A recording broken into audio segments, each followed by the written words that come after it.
Hello বন্ধুরা, আজকে সকাল থেকে আসিনি, এখন এলাম তোমাদের সাথে কিছু কথা শেয়ার করব বলে, যেগুলো মনের মধ্যে ভীষণভাবে তোলপাড় করছে। আজকে স্বাধীনতা দিবস। তো এই স্বাধীনতার প্রাক্কালে দাঁড়িয়ে আমরা কি সত্যিই স্বাধীন? তোমরা একটু ভেবে দেখো তো, আমাকে জানিও। আমার তো মনে হয় না, কারণ তার প্রমাণ হচ্ছে তিলোত্তমা। কালকে আমরা রাতের অধিকার, রাতের জাগরণ আমরা করলাম। সত্যি কি তাতে কিছু ফল হবে? মোমবাতি জ্বালালাম, ফোনের ফ্ল্যাশ লাইট জ্বালালাম, জনসমাবেশ করলাম, শোকসভা করলাম। সত্যি কি এতে কোনো ফল হবে? সত্যি কি ফল হয়েছে? যুগের পর যুগ এইভাবেই তিলোত্তমারা কিছু পশুর ভোগ্য বস্তু, তাদের খাদ্য তো বলে নির্বাচিত হয়। নির্দোষ তিলোত্তমারা মায়ের কোল থেকে ছিনিয়ে নেওয়া হয় তাদেরকে। যারা ছিনিয়ে নেয় তারাও কোনো মায়ের সন্তান। সেই মাদেরও কষ্ট হয় যখন তারা শোনেন যে তার সন্তান, যাকে 10 মাস 10 দিন পেটে ধারণ করে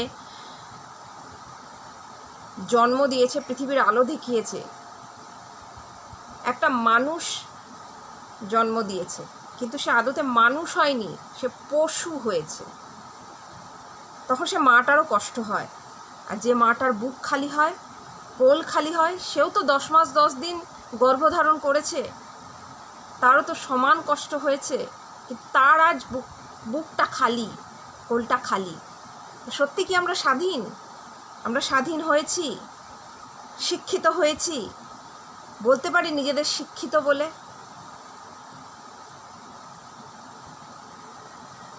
মনে হয় না। যদি সত্যি শিক্ষিত হতাম তাহলে আজ তিলোত্তমা এইভাবে চলে যেত না। আরজি করের ঘটনার সাথে সাথে তার দুদিন পরেই ভাতারে। কাল পশ্চিম মেদিনীপুরে আর এক তিলোত্তমাকে হুমকির মুখে পড়তে হয়েছে। ভাতারেও তাই। আরজি করের দৃষ্টান্ত তুলে তাকে হুমকি দেওয়া হয়েছে। তো এটাই কি শিক্ষিত সমাজ? স্বাধীনতার এটাই কি অর্থ? মনে হয় না।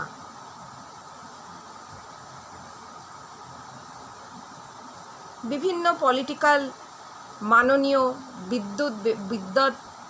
বিদ্বান লোকেরা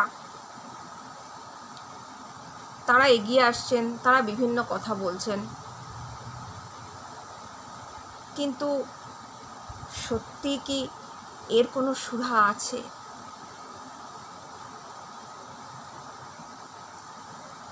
যেদিন সঞ্জয়কে গ্রেপ্তার করা হলো তার পরের দিনই প্রমাণ লোপাটের, তথ্য তো লোপাটের চেষ্টা করা হলো আরজি করে।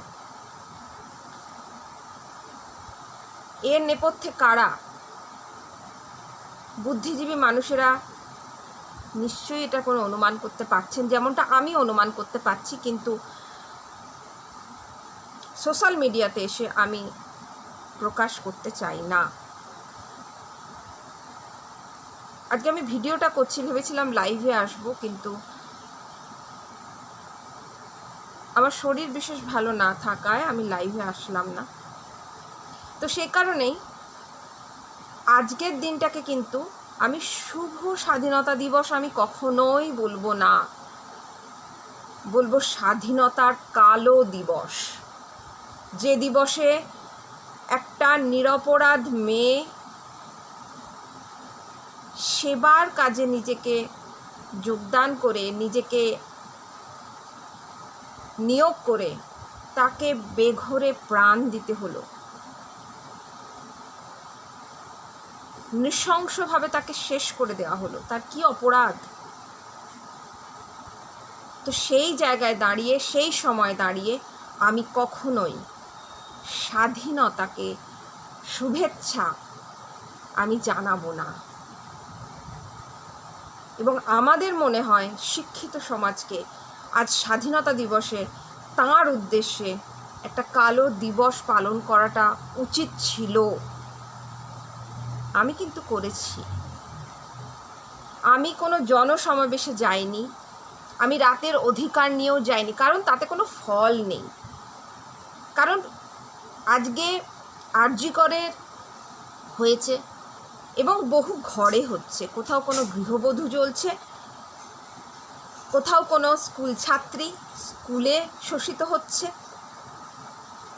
কোথাও রাস্তাঘাটে, কোথাও কর্মক্ষেত্রে। তো রাতের অধিকার আমি কখনোই অসম্মান জানাচ্ছি না, এটা আপনারা ভেবে নেবেন না, কখনোই না। যারা এতে যোগদান করেছেন তাদের আমি সম্মান করি। সেই তিলোত্তমার মাকে আমি করজোড়ে প্রণাম করি, যে যার কোল খালি হয়ে গেছে কিন্তু সে তার সাহস, তার যুদ্ধ লড়াই করার ক্ষমতা, মানসিকতা, মনের জোর এগুলো হারায়নি। সে ভেঙে পড়েনি, সে ন্যায় বিচারের জন্য লড়াই করতে এগিয়ে এসছে। আমি তাকে সম্মান জানাই, আমি তাকে করজোড়ে প্রণাম জানাই